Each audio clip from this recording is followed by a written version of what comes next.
For today's lesson, we are doing the second half of section 5.5 about three-dimensional shapes and figures and surface area. We're going to look at a different shape today. Last time we talked about triangular prisms, cubes, and how to find their surface area and how to find the lateral surface area of a cube. Today we're going to look at the cylinder.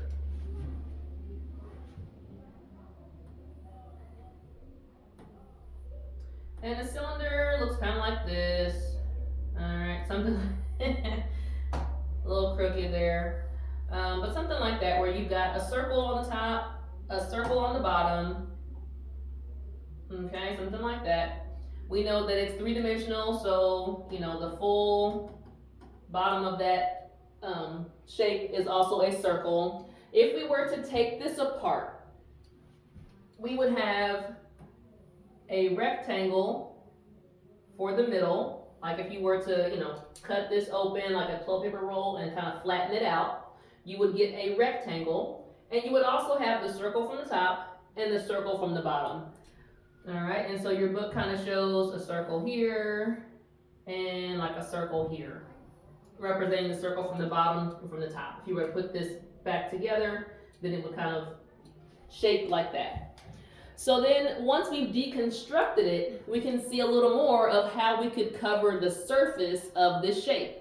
We would have to cover the rectangle in the middle. Well, we know how to find the area of that. That's a length times a width. And then the area of the two circles would be based on their radius. Let's see, from like here to here, right? That radius on each circle and the length and the width. So knowing those measurements, we could then calculate the surface area. But on our cylinder, instead of this being a width, it really comes from the height of the cylinder, right? We recognize the radius here would still be the radius on our circle on the original shape. But then the length of this rectangle is actually from the circumference of the circle. Like it would have to be the distance around the circle that would give me how long this is. So we got to keep that in mind as well. So to find the area, they've already kind of worked through this process and come up with the formula. So for a cylinder,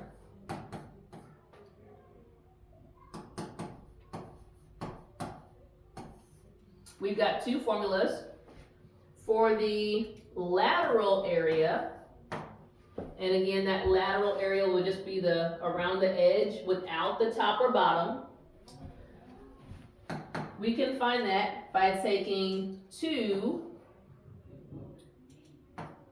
pi r h. Okay? 2 times pi times the radius times the height. Okay? So this part here, this 2 pi r, should look familiar. That's from the circumference formula. The circumference of a circle is 2 pi r. So really it's just the circumference of this circle, which is that what would have been the length, times the height, right? So that's where they get that formula from. For the full surface area, which includes that lateral portion and the two circles, your book gives the formula as our 2 pi r times h with the two circles, so plus 2 pi r squared, which makes sense. We found that the area of a circle is pi r squared, and we have 2 of those circles. So we're going to be using these two formulas to answer some questions in today's lesson. Let's look at an example. I'll slide it this way so we can still see the formulas.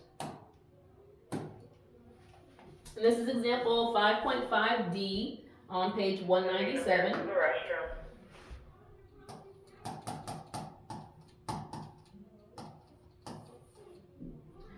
All right, and it gives us a cylinder something like this. And we're told that from the center to here, which would be a radius, is 4 inches. And we're told from, the height of that shape to be 9 inches. And with just those two numbers, we can calculate both the lateral area and the surface area. All right, let's start with the lateral area. Well, the lateral area says take 2 times pi times the radius times the height. Well, we know 2 times pi is 3.14, times the radius, which is 4, times the height, which is 9. All right, we'll calculate that. All right, as you calculate these, you're able to multiply any of these together in whichever order you prefer. The book recommended taking your 2 times 4 times 9 first, just because those are some easier numbers to work with and kind of wait on the decimal. And so they have 3.14 times 72, and that came from 9 times 4 times 2, and then work out your problem, because you'll have to, probably write it out this way to calculate your answer. All right. Once you calculate the answer, you should come up with a value that is about 226.08. Because it's a surface area, it's still going to be a square unit, so inches squared. And again, the way these are here, because we are using a rounded value for pi. All right, the next question they want us to do is to find the surface area of the full shape. So same shape, but we're doing surface area. And our surface area formula says 2 times pi times r times h plus the 2 times pi times r squared. Well, we already know the value for 2 pi r h, so we can use that to our advantage. But I'll go ahead and write it in. We'd have 2 times 3.14 times our radius, which is 4, times the height, which is 9, plus, let's see if I can move this down.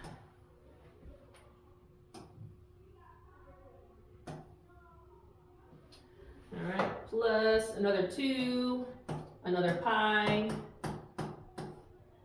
and then our radius is 4 squared. All right, we know the value here because we calculated it over here. We expect to get 226.08 square inches.